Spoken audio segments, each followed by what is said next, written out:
Hello everyone, কেমন আছেন সবাই? Welcome to my channel wonder of creativity. পেঁয়াজ রসুন দিয়ে সয়াবিনের একটা অন্যরকম রেসিপি আজকে শেয়ার করছি। গরম জলের মধ্যে সামান্য নুন দিয়ে সয়াবিনটা ভিজিয়ে রেখেছি। কড়াইতে সর্ষের তেল দিয়েছি। তেল গরম হলে ফোড়নে দিচ্ছি তেজপাতা, গোটা জিরে, এরপর দিয়ে দিচ্ছি কুচনো পেঁয়াজ।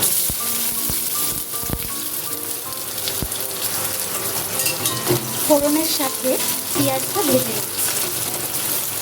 চিনিটা পরে দিলেও হয়, তেলের মধ্যে দিলে তরকারির কালারটা ভালো আসে।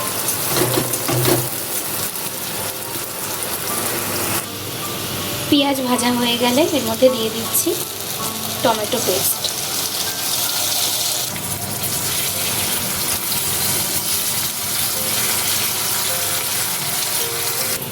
দিচ্ছি 1 চামচ নুন।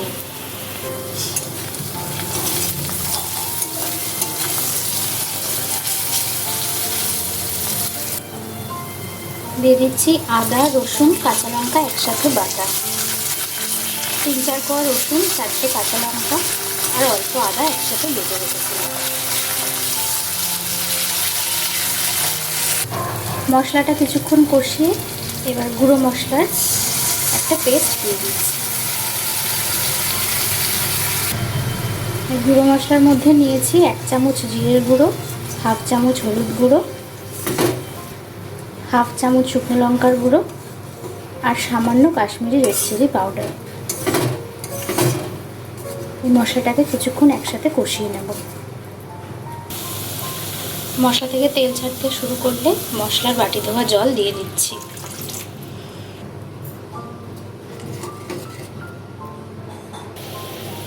একটা মিডিয়াম সাইজের আলু সিদ্ধ করে নিয়েছি।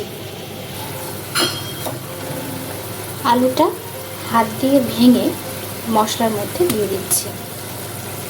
আলুটা খুব বেশি সিদ্ধ করার দরকার নেই।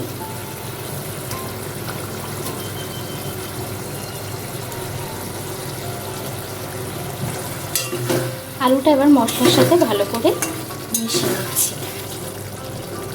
আলুটা এমনভাবে ভেঙে দিতে হবে যাতে গোটা গোটা থাকে।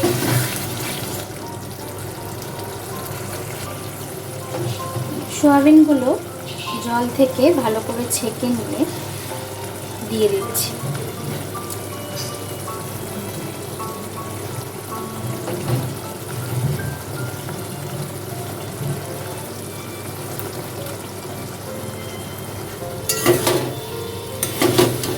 সয়াবিনটা সব কিছুর সাথে মিশিয়ে নিচ্ছি। এবার পরিমাণ মতন জল দিয়ে দিচ্ছি। যে যেরকম ঝোল খাবেন সেই বুঝে জলটা দেবেন। যেহেতু আলু সিদ্ধ করা তাই জলটা অল্প দিয়েছি।